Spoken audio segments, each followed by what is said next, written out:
What is up, Corona compadres?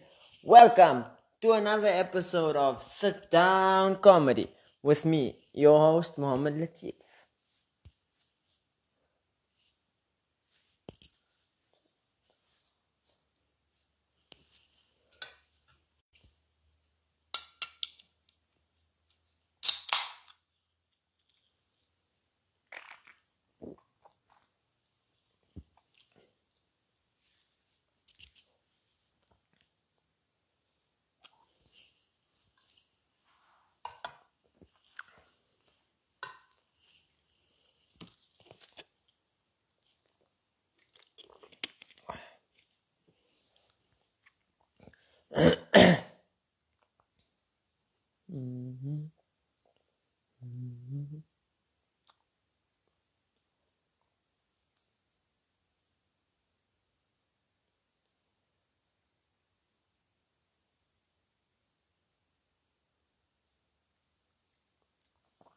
What's up, Izzy Pops?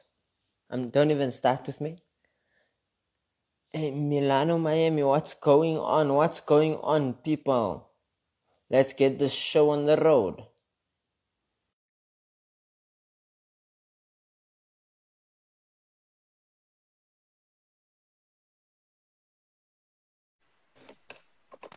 Corona compadres, give a very, very warm welcome for a very, very multi-talented individual.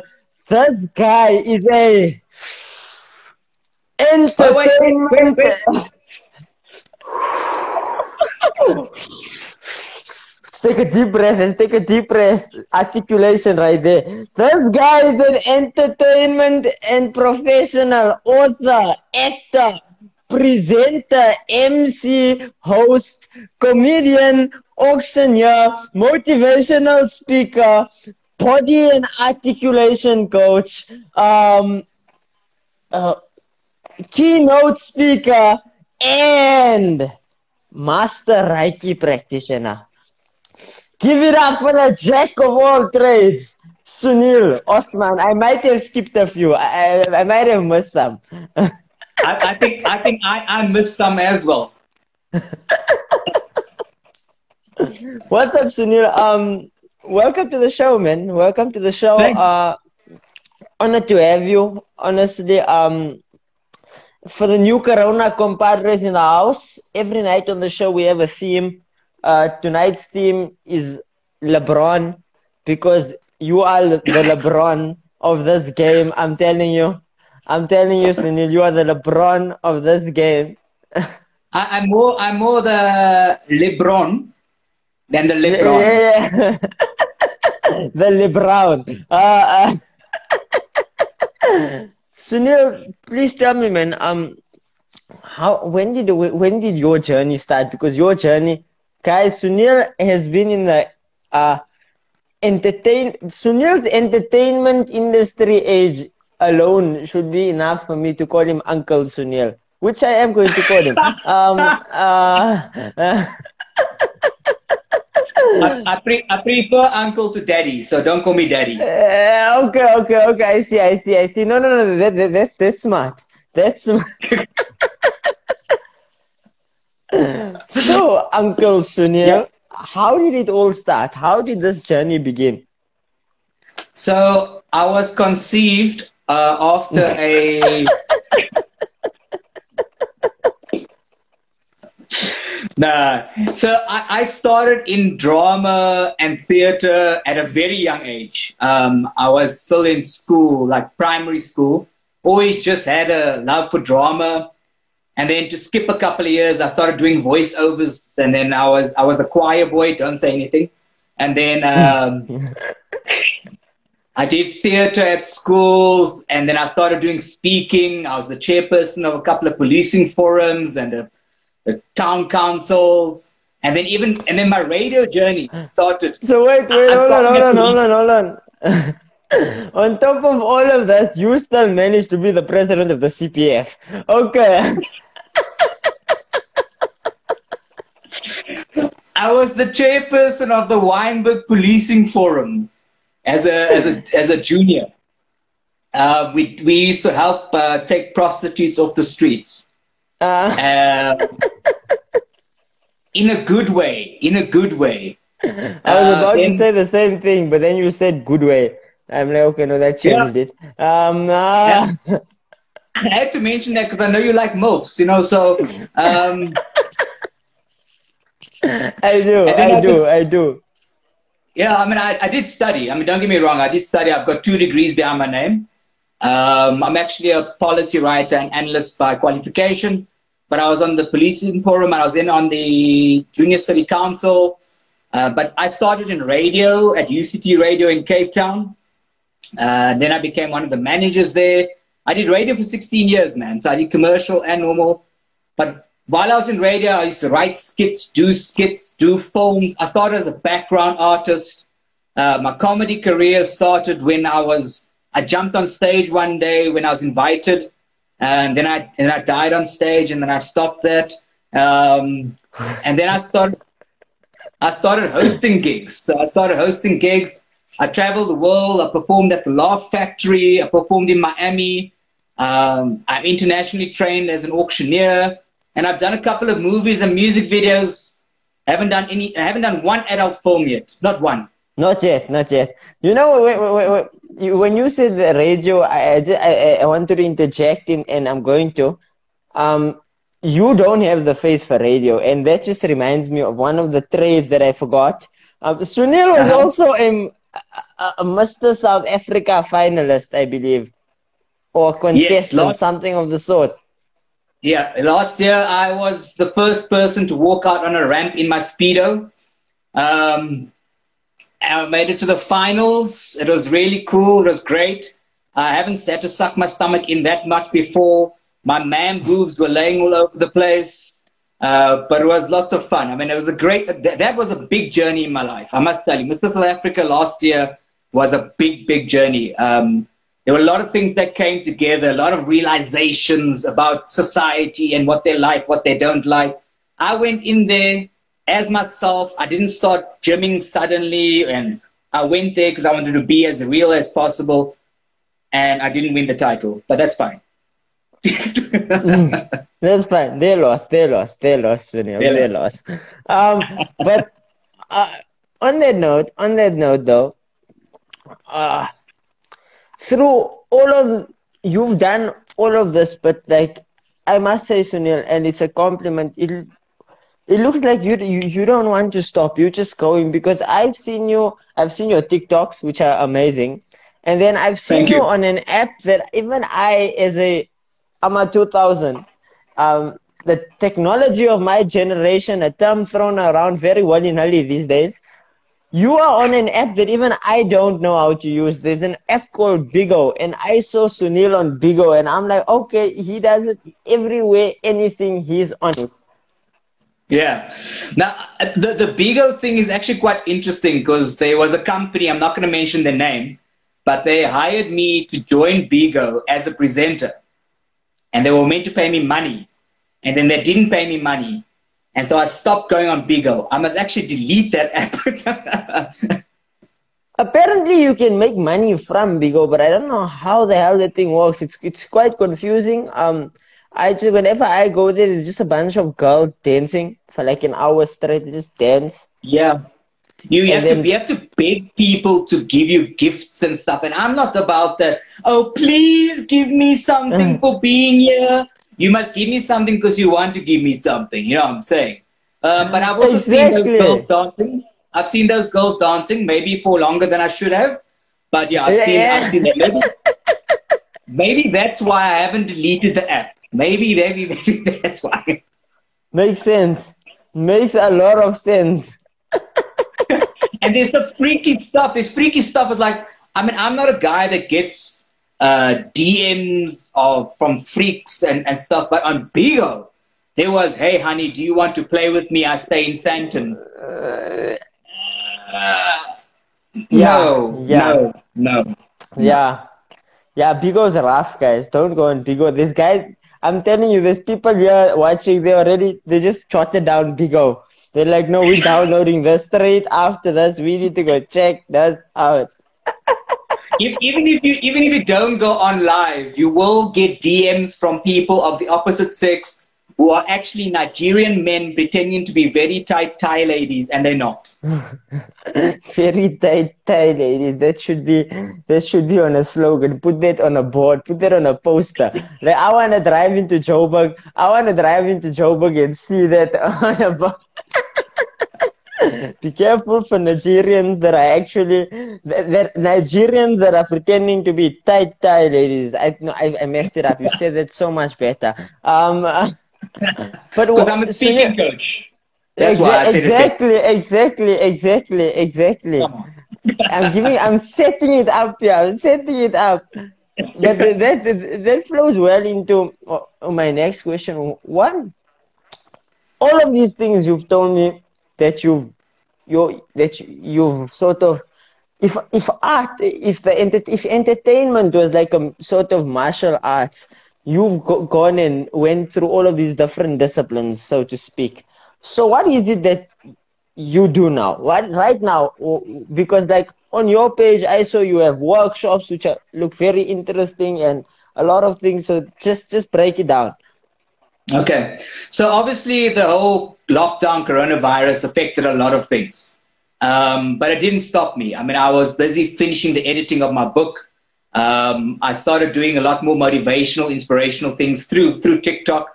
And then I also do online speaking coaching. So people don't meet face to face in case I cough on them. So I do Skype and I do WhatsApp video training sessions. And then I'm still submitting self-tapes for movies, and I shouldn't mention this, but there is a particular movie I might be working on soon, and then just continue keeping myself busy. But one of the things I find very important lately in my life is meditation. I've had a lot more time for meditating, and it keeps me grounded. Okay, Azipop says last week, this time she was my guest.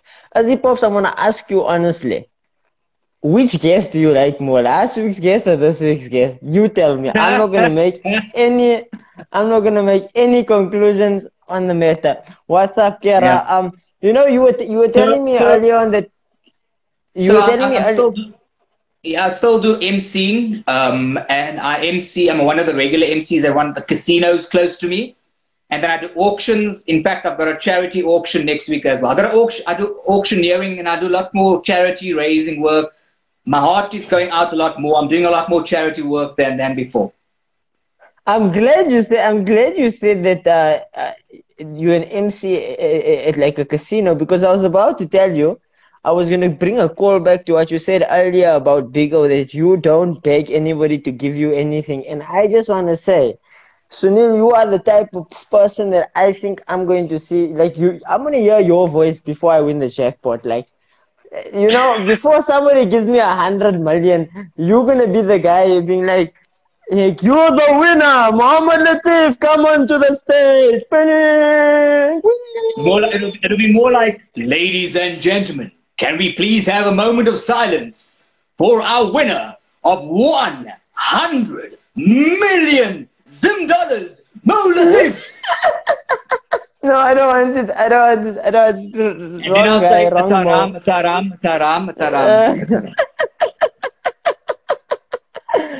So, tell me, with the comedy particularly, what got you to go do that? Was it just something that you were trying out?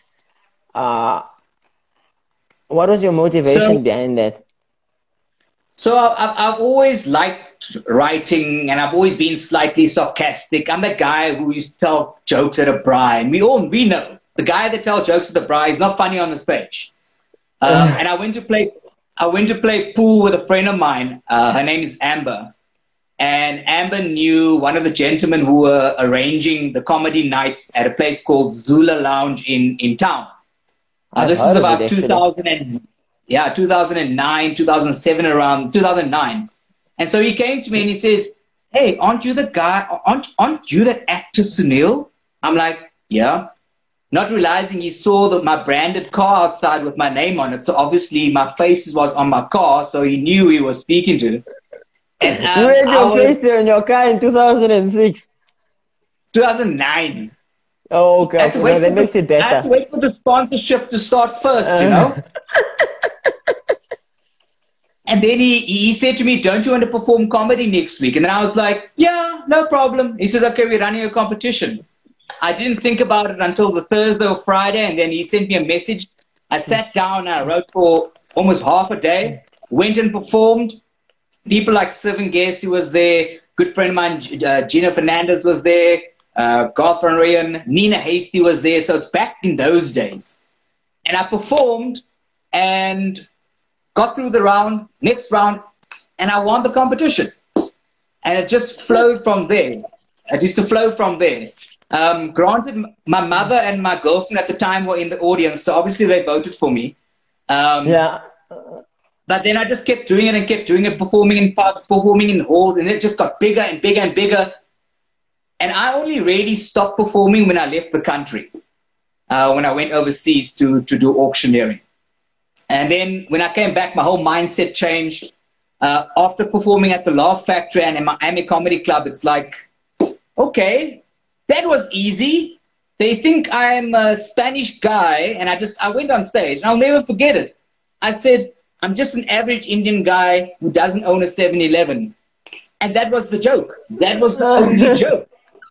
And I was like, this is too easy, because they are a lot more relaxed. And then I just didn't put a lot of effort in. But now my niche is hosting. So give me a hosting gig as a comedian, I can host the gig.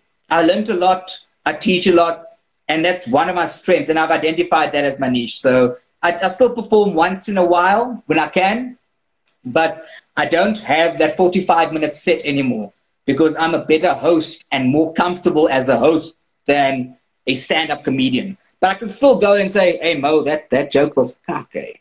I'll still be able to tell Yeah. you. You know what I'm saying? Okay. Yeah. That's good. That's good. I would ask you, and I appreciate as a comedian also. You appreciate people that will tell you that joke is cock, because that's what you want. I mean, if everybody's gonna tell you, now that's cool, man. You're gonna go on stage, tell you a cock joke, and then nobody's gonna laugh, and you're gonna feel it. You're gonna feel it. It's gonna haunt you. Yo, Yeah. tomorrow. I don't know. I don't know how long it takes to get over those bombs. I don't. I think they always linger. I think it's Yeah. like cancer. They It do. might not They be. It do. might not be awake, but it's there. Yeah, it's there and it's always going to linger. But also, you must realize, especially in this industry, you are your own worst critic. You can take feedback, but whether you're going to use it or not, it's up to you. And that's one thing that I've learned. And it's hard because we are in an industry where we want that ego stroke. We want to get the claps and the ha ha ha ha ha. Where actually sometimes death is what makes you. The deaths are what make you, because you realize, okay, I need to work at this one now. You can take. I used to have one joke, I'll never forget. It was about 2 pages long. It turned out to be 3 lines after 2 years. 3 lines. So you That's right. condensed your joke so much and refined it to the point that it was 3 lines. 3 lines. 3 lines. Yo, And it's okay. hard. And it's part Yeah. of the journey, though. And at the end of the day, we all are on our own journey. And it is part of the journey. And there's a comedian friend of mine, and one day I said to him, man, don't you want to sit down with me and write? And he just said to me, your journey. And I didn't realize what he meant by that until I actually sat down and worked through my comedy set and go, that is what he meant. You know? Yeah. Um, Deep, I'm bro. glad. Deep stuff. I'm glad you mentioned that, because I've been very new to everything, to the industry, to comedy. I've only bombed twice. But like, definitely, as you say, like the two, I would say if you ask me, 2 times I've learned the most on stage. Like Yeah. 2 standout performances more where you've learned something. And I'm gonna tell you my bombs in order. Like, from the worst one, that one there, I learned the most, like more than I could ever imagine. And then the one that wasn't as bad, Yeah, I learned from that one too. But you know, you just saying this, you want to be an auctioneer, like you. I'm gonna say this, and I'm not licking ass, so to speak, because I don't do that. It But would be like nice. It's all been of a the while. I'm a single guy. You can lick us. no, I'm not into rum jobs. It's not for me. As I was saying, like everything you do, like auctioneering, emceeing, comedy, like these are all the things that I like growing up. That this is cool to me, you know, like Mm. hearing an auctioneer and blah, blah, blah, blah, blah, going once, going twice, and so like that's the coolest thing ever, man. That's the coolest thing ever. Um, are you what? You seem like you're not done, Sunil. I won't lie. It's like tomorrow you're gonna go and you're gonna go do something else, and you're gonna craft that. Am I right, Sunil? Am I right? You are right. I mean, in a way, because I've found more of myself in the past, I'd say 3 to 4 years than I did in 15 years ago. So there are certain things I'm going to concentrate on because I know more of my strengths. But there's always potential for growth and for doing new things. For example, I finished my one book and I'm starting a new one. And you got to keep going. You got to keep going, especially for us who are freelancers. We have to keep busy, and that's a creative mind. And too many, and it's sad, but so many creatives who are really good step away from what their passion is because of things like wealth generation, materialism, criticism, all those things. And then they'll lay in their bed going, I wish I could do this. Meanwhile, they can do it, but at the same time, society is saying, don't do this. So no, I'm not done. Don't be. Honestly, that's like you say. Like for me personally, being 19 years of age, knowing something that I'm passionate about and chasing that because I will chase this dream. I don't give, and you know what? For me, I'm sort of at a point when I have to decide. Like I have to study something. I know because I have to have something, and then but how do I balance this, so to speak? How do I Yeah. balance this? Because you Well, need to understand, or rather not, you need to understand, you understand, the viewers need to understand that going and saying I'm going to be a comedian is not like saying any other profession. Like because immediately they, okay, you joking, aren't you? You funny, you're a good comedian. You're joking right now, okay? yeah. Now I understand where you're coming from because I was there. I wasn't 19 when it happened. I was a little bit older. But the first thing that you said is that you're gonna chase this passion. And it's not so much a chase, but it's more an effort and an endeavor to always be working at it, always work at your craft. Take my comedy career, for example. I stopped writing and I stopped working at my material. So naturally, it would come to not an end, but it'll come to okay, this is how far we're going to go. Yeah, you got a And yes, plateau, so when you to say speak. things, yeah, and when you say exactly, and when you say things like, "Oh, I want to go study something because I must have something behind my name," the only word of advice that I can have is that your first year of study is going to be the year when you find yourself. Don't let anybody tell you what you must study. I started studying law, bro. I started studying law. I had a dream about being a judge, and then you discover what you want, and then you do your passion while that happens. There's something that, if you ever heard, and this was my biggest mistake in my youth, and when I say youth, I'm talking to you, is that I didn't, I concentrated so much on emotional intelligence and love and helping people, guiding people, being there for people. I forgot about wealth generation, and which is very important because you're going to reach a stage in your life where you're going to go, okay, I want to buy a house. But then you go, okay, but I've been following my passion and hasn't paid yet. What am I going to do? So make sure you have something there. Something very important for the entertainment industry.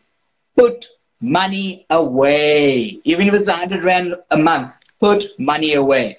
Because when coronavirus hits and you have a lockdown, you have to go stay with your mother in Cape Town. Yeah. You know? Yeah. So, and what you will find, I mean, what you will find is that as you grow in the industry, you will go, okay, I like this a bit more. I was a comedian, but now I'm actually stronger at being a host. So let me go for that. Let me work on that. For example, if I go on a film set, and this actually happened on a movie I shot called Hansi. So the director came to me and said to me, Sunil, what do you think about this action? Now he's asking my opinion because of my experience, but it doesn't make me a director. So I can't suddenly go, oh, I'm a director now. I'm still the actor. So know your place as well. I mean, if you look at some of the comedians I started off with back in the day, they don't perform anymore, but they're writing because their careers have changed, their niche has changed, and you will progress. Exactly what's happened. And that's a life lesson. I see. I see we got a lot of comments. Do you want to address some of the comments, or you want to quit? I was about to get to that. Feel free to jump in and talk to the comments as they go in, Sunil. You can interject at any time. Crazy Funny White Chick, I'll definitely hit you up. Thank you. XT's quotes associated with couple history figures, Mark Twain being one. Two most important days are when you are born and the day you discover why. Powerful, powerful statement. I did a TikTok about that. I must say, I enjoy your TikToks, and the nice thing about you're very persistent. I see you everywhere because if I'm sure you do it with your social media too. Sometimes you just get narrow of Instagram, you duck of Insta. You don't want no more Instagram in your life. You just close Instagram and then you go into WhatsApp, and then I'll see Sunil's TikTok on WhatsApp, and then I'll be like, oh my God, oh my. Yeah, no, I've taken a very different approach to TikTok. Look, I've got an alter ego who's on TikTok as well. And she does the crazy stuff. But I've taken the approach where I'll take the lip syncing videos that are motivational, and then I'll do the lip sync, but then I'll actually write a caption which is more of a sunny motive around that lip sync. And then I do the odd comedy stuff here and there as well. You were saying just work hard, work hard. I want to ask you, when do you rest? Because I stay up till really late at night in the early hours of the morning doing things, and like doing stuff like ATL, shout out to ATL Digital. And you are awake. I see you spot coming in, and then in the morning, early in the morning, you also act it. So when do you rest, Sunil? When do you rest? So I take naps, man. I nap. I like to nap. But it always depends for me what's on the next day. So if I've got to be on a film set, or I've got to be at a meeting at 8 o'clock in the morning, you won't find me popping into your Instagram live at 3 o'clock. So it's structured like that. So, and it's bad in a way because I don't have a pattern, but then what is a pattern these days? If I'm dealing with people in the United States or the UK, okay, UK is not so bad. The US is pretty bad. Australia, the time difference is bad. So, you got to plan your day and your life in such a way that you can still get your 6 to 8 hours, even if it's a 2 to 3 hour nap. I mean, I've got some people, and one of them is here, who actually will message me and voice note me till 3 o'clock in the morning. And when I say, okay, cheers, then they'll get upset. Like, what? I'm like, okay, it's time for me to go now. You should be gone long ago, But there are days where I'll be sleeping by 10 o'clock. I like to be in bed. I love sleeping. I'm an extrovert, but I love my quiet time, my nap time. Same. But one thing that's helped me big time is meditation and positivity. I like what you're saying. Because you're saying as an extrovert, And to bring it back to what you said in the start of the show, this is something you greatly appreciated and you are learning to appreciate more as an extroverted individual, like meditation and just being with yourself, sort of being alone. And I struggle to understand this concept because I am heavily extroverted. I went to a psychologist and did an aptitude test once, and I got 30 out of 30 for being an extrovert. In 20 years, she had never seen, such an extreme, extrovert. But at the An same extreme time, just extrovert. It's like, yeah, exactly. But at the same time, just like you say, like you like your nap time, you like being alone. And it's the same with me, man. Like I would say first, my best friend is myself. Like, everybody else comes not after in terms of like that, but I mean like I am my own best friend. Like I'm cool being by myself alone. Sometimes I actually prefer it. yeah, Um, yeah, and you think as an extrovert that doesn't work because like you think of an extrovert, that guy's the guy who's always talking, he's out and about, he got all the friends, it's sort of like challenged my perception. But between you started acting before you went on stage for comedy and stuff. yeah. Would you say that helped your comedy? Like though being coming from that background. I think from a level of confidence, definitely. It definitely helped with that. I mean, and everything, it's so weird, but of the past 5 years ago, everything just came together. But it definitely helps with confidence. And if you take, for example, some of the best MCs have got a comedy background. Hello.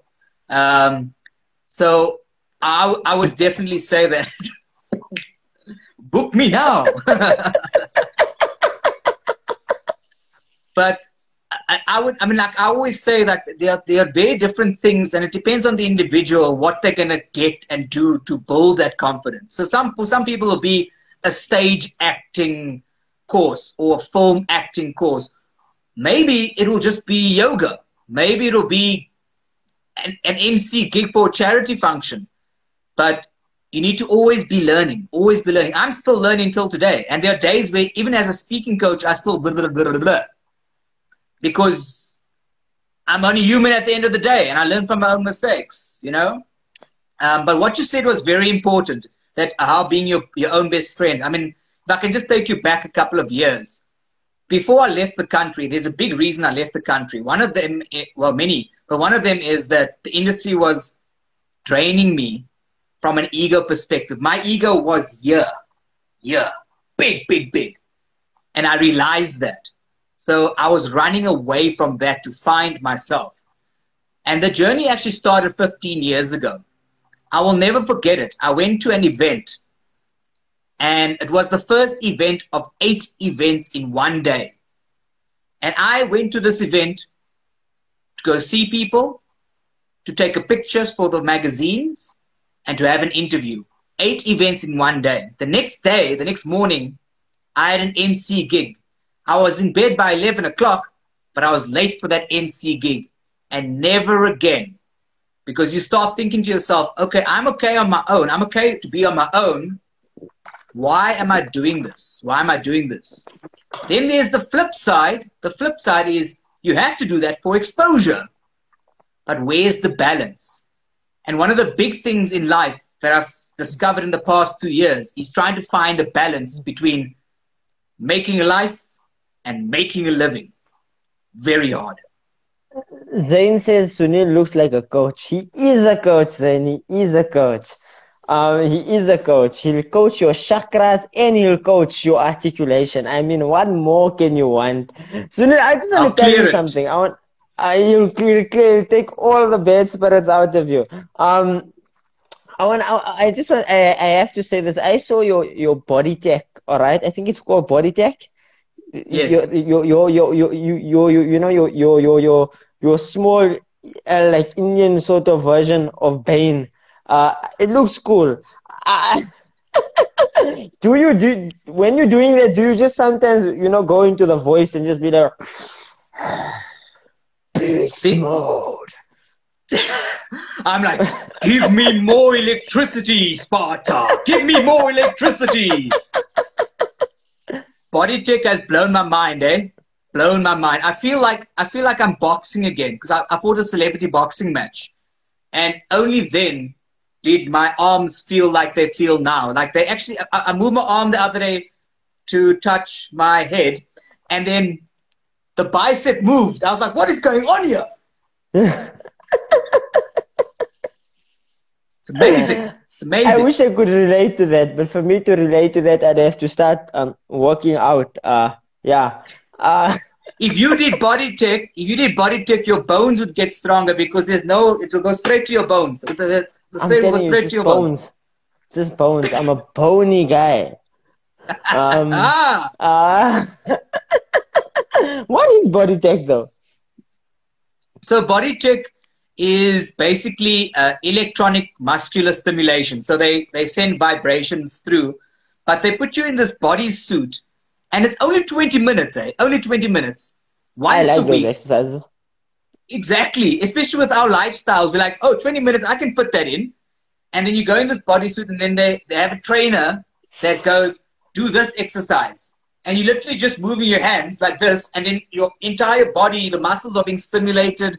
It's crazy. I wanted to put it around the bottom part to get stimulated too, but it doesn't work like that. And then I just kept going.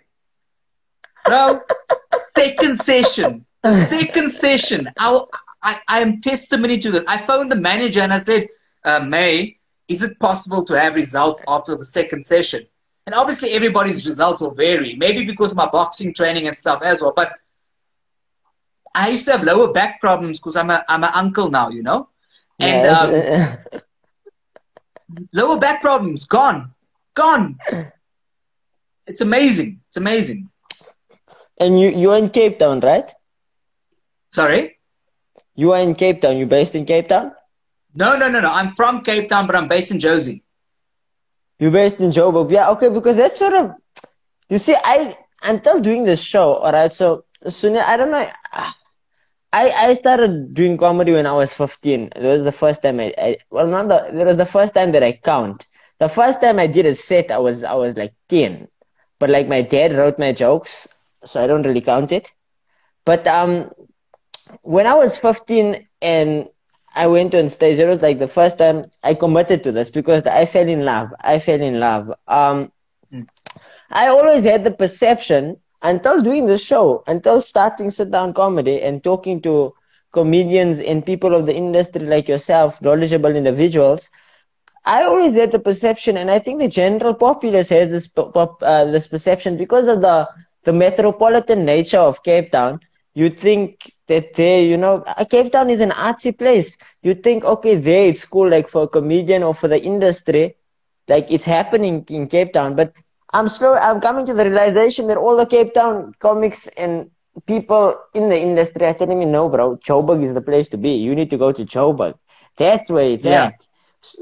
So you tell me. I'm waiting for the question. So you tell me. What is it? Is the industry in Joburg? Is it in Cape Town? Is it irrelevant?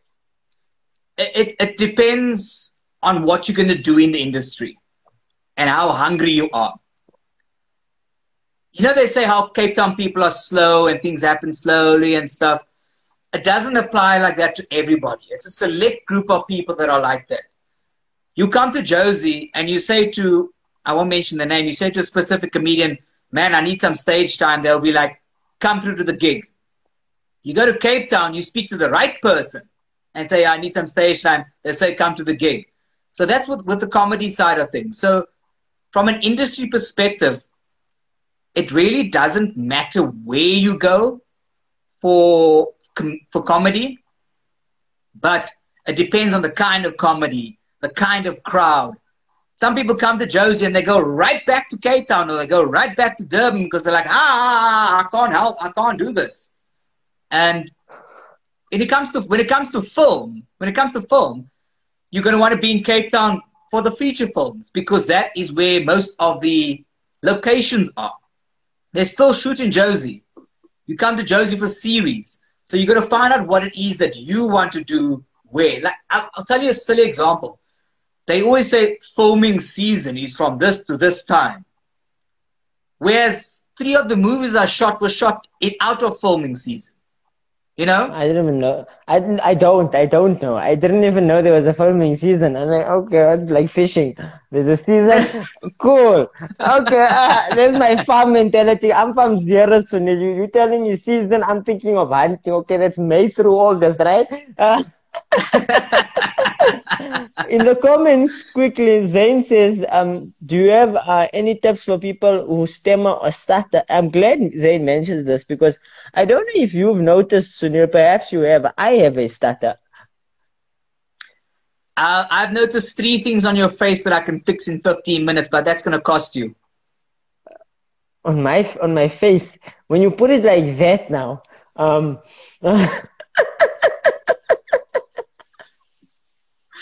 Okay, do you want me to answer Zane's question? I want you to answer Zane's question, and once you proceed, tell me what are these 3 things on my face. Okay. so Zane, thanks for the question, man. I've actually helped people with stutters before. I can't take a stutter away. I'm not a speech therapist. What I've done is I've taken 20 plus years of theater, singing, acting, emceeing, auctioneering, and I've extracted certain exercises which help people become aware of their body when they are speaking. And what happened with the last stutterer is that their stutter slowed down, and that would make sense to you if you are a stutterer, because it's a psychological thing, it's a chemical thing. There's nothing we can do about it. But what we can do is help with the articulation side of things.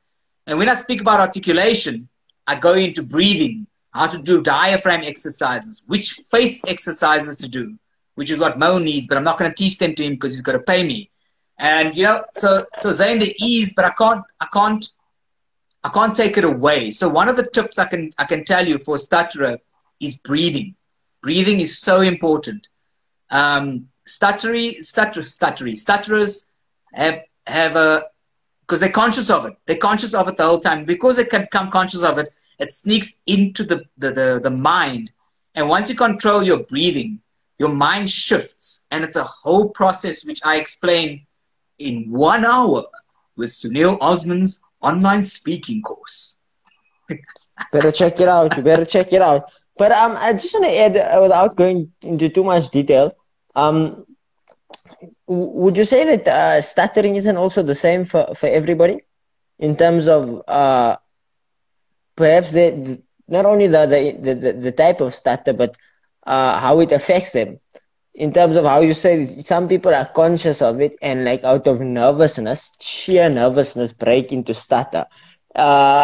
Like personally, I don't have that thing. I just end up talking too fast or talking in the and then yeah, I'm cool with it. I've worked on it. Like on stage, like for me, I won't really get a stutter because like it's sort of like you rehearsed and then also your stage voice, you know. Yeah. It's sort of like it could work, but like I've noticed that on stage and this I've noticed through doing like digital comedy, that when I'm not very sure of my line, or you know, sometimes you forget your line, you're not too certain. While I'm doubting my line and thinking about it, while saying whatever it is I'm saying, that's when the stutter hits. That's when the stutter hits. Yes. But yes. yeah. Okay, so look, as I said, I'm not a professional, but for the people, when I say I'm not professional, I'm not a professional speech therapist, or I'm not a doctor of stuttering. But what I can tell you is that the people that I have encountered with stutters are, as you said, they're aware of it, but everybody's different.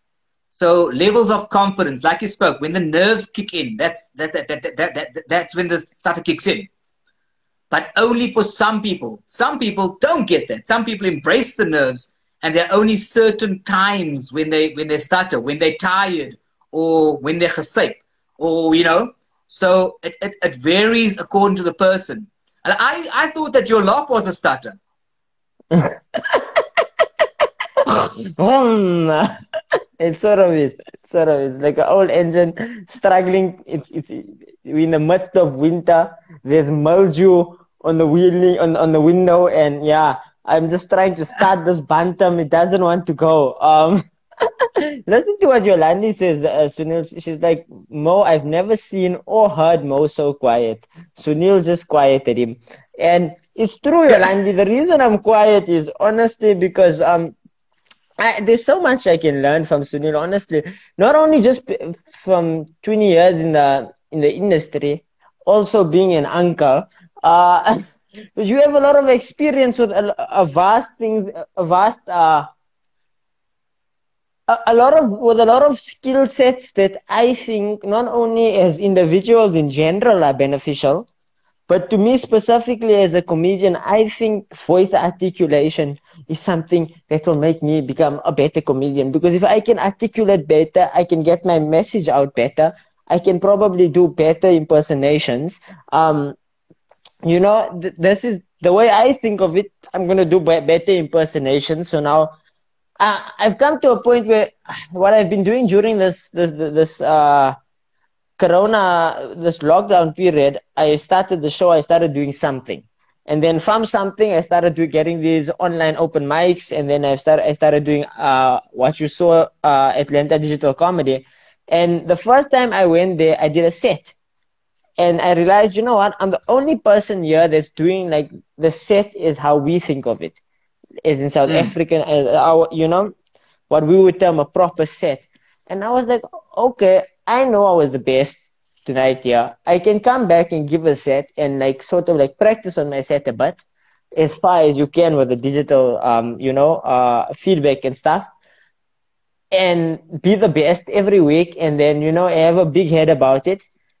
And it would be progress. But then I just said, no, man, these guys have skills that I don't have. I said in my mind, African Americans are the best roast masters. So I said, okay, I went to the best guy that I saw there, Reddy. Reddy brings the heat. I roasted him. And I got destroyed, Sunil, for like days. I got destroyed. But now when I go there, they respect me there. They know I bring the heat. And also, aside from them respecting me, it's given me something. I came there just to roast, all right? To like focus on roasting. That's also a part of a comedian if you want to have in your game. That's what I went to do. I ended up learning a skill that I didn't know existed called roughing. So when you rough, it's like sort of improv, but like on steroids. And I do that most of the time now. That's literally what I do all of the time. And I didn't know any of this existed or were things. And I just went and did that because I want to equip myself with every possible weapon I can for this overall thing. Like if you're doing improv, I want to come do improv with you because not only do I think it's fun and I think I have a knack for it, this is going to help me translate on stage. And it's the same with everything that you got on, like the voice articulation. I wanted to ask you something. And this year, it's very good. It's a plug for you. But also, it's out of genuine interest that I asked this. On your website, I saw you have workshops. You have the voice articulation one, and then you have one which is sort of like a, I don't know. I don't know if it would be if I'd be accurate to say like sort of a entertainment industry crash course. I don't know if that's because what's the difference between the two? Okay, so the workshops is actually the speaking coach, the coaching. And then I do it one-on-one or I do it in groups as well. So that's the workshops. I call it workshop, but it's more of it's a hands-on workshop. So it's a practical thing. There's no notes and stuff. And what you were saying earlier is that adding that to your toolbox. What you're doing right now is you're adding skills to your toolbox, which is very important. I actually had a very, very, very famous comedian come to me and he said to me, I don't need your workshop. I've been doing this for years. And then one day he got extremely drunk and he said to me, you know what, Sunil? I'm going to do this. And if it works for me, I'll pay you double. He paid me triple. He had a lisp. I reduced his lisp. And he goes, how did you know this? How did you know this? I was like, told you, bro. You got to know what you're good at. You got to add those tools to it. And the other thing on the website we just saw is what I call running yourself as a business in the entertainment industry.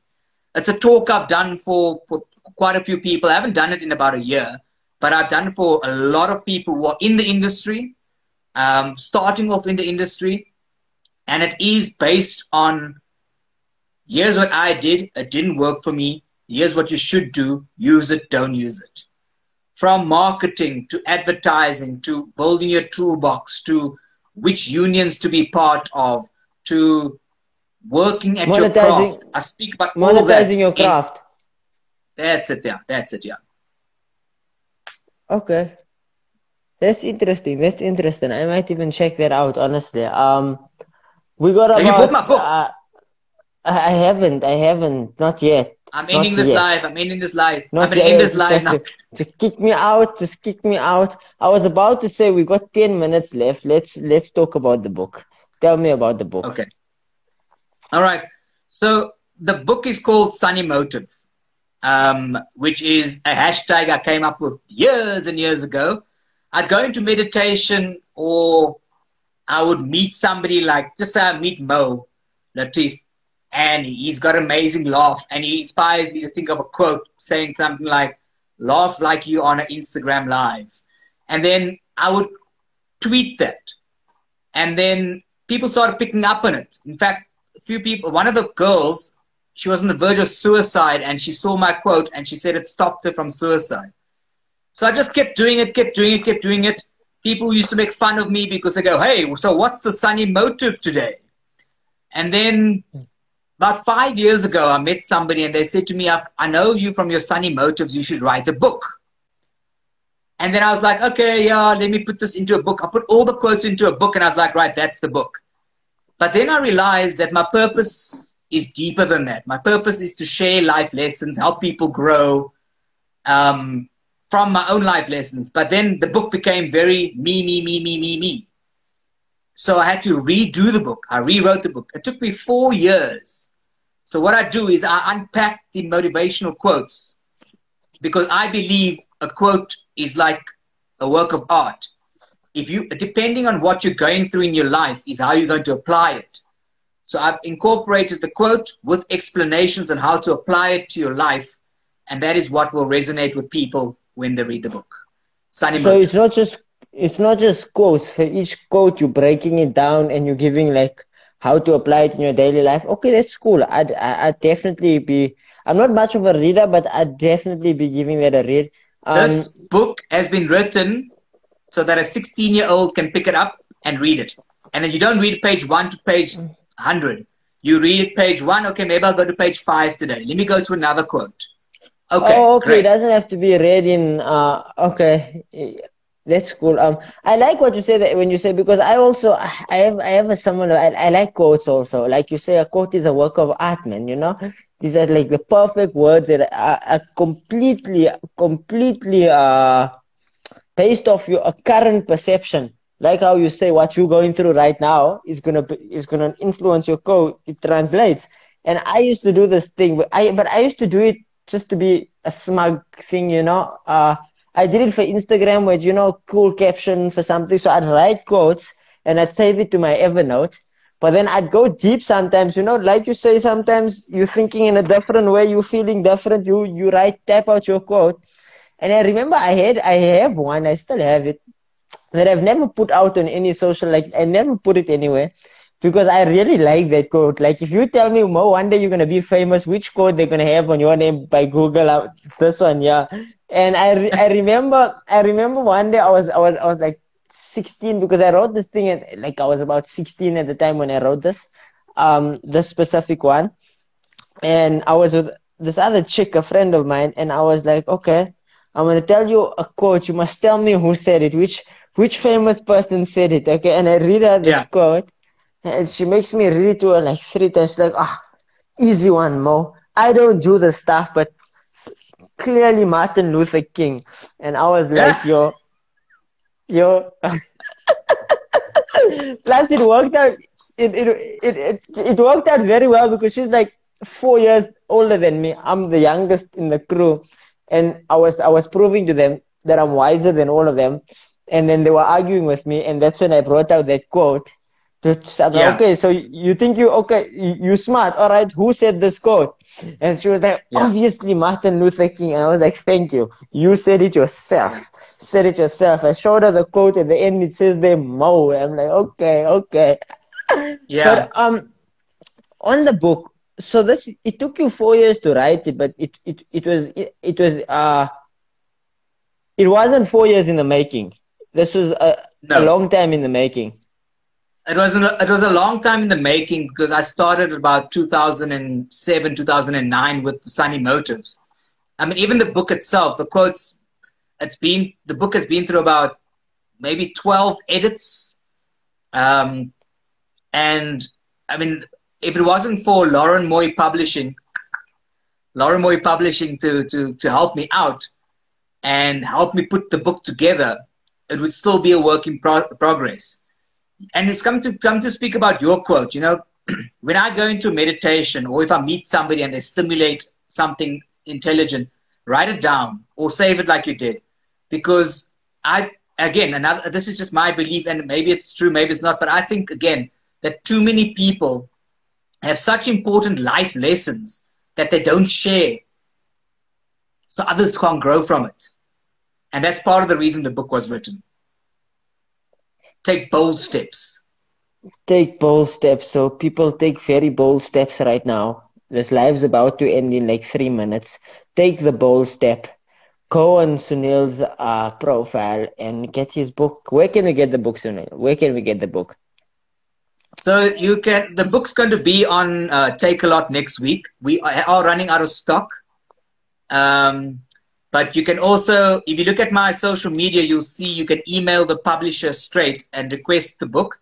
Delivery will be included. You can email sales@laurenmoypublishing.com. Sales@laurenmoypublishing.com. You guys got that. Sunil, thank you. Sifiso wants to know, how does he get the signed copy? Oof, oof. Well, if you buy the book, where are you based? I'll come and sign it for you. I'm gonna buy the book just one day when I finally meet Sunil, then he can sign it for me. Now, Sunil, before we The go, book, sorry, the books that are going to Take a Lot have got 40 books that are signed by me. okay. So if you get one of the first 40 books, you will get a signed copy. All right. You heard it first. You heard it, folks. So, Sunil, before we depart, I want to ask you, and I ask this all the time, but before I even get to that, I would like to thank you very much for coming on the show. I really appreciate it. I would also want to, I want to make this comment. The other day I was on, Zubair, you went on Zubair's podcast, my friend of mine, a high school friend of mine who's doing a motivational thing. And you didn't know me from nothing, and you didn't know him from nothing. And this dude just asked you, will you be on the show? And you said yes. And, that's a nice thing to do. And it's a kind thing to do. And, that's something I appreciate and I feel you should be honored for. So that's what I'm doing. Thanks, man. Any last words of advice going forward? Also, I'm going to be coming to Joburg next week. I'm going to be staying for 2 weeks to, get out there, hit the mics and stuff. So, any departing words? Last words is don't forget to wear your mask. Practice love and speak from a place of truth always. In an artificial world, the last thing we need are artificial people. In an artificial world, the last thing we need is artificial people. Words to love by, folks. And Sunil is saying this to me, so I'm going to assume even with the entertainment industry, life in general, whatever you do, keep that. Thank you, Sunil. Always, it was such a pleasure talking to you. Honestly, a good chat. I'd love to do it again sometime. Did you have fun? I did have fun. Thank you. I just want to say love and light to everybody. And to all the people from TikTok that have joined this live, because they came from my live on TikTok, thank you very much, Pavista, and also Yolandi and Janine. I appreciate it. Love and light to you. Thank you. Thank you, Corona compadres. Go follow Sunir. Follow me. Buy the book. Buy the book. Over and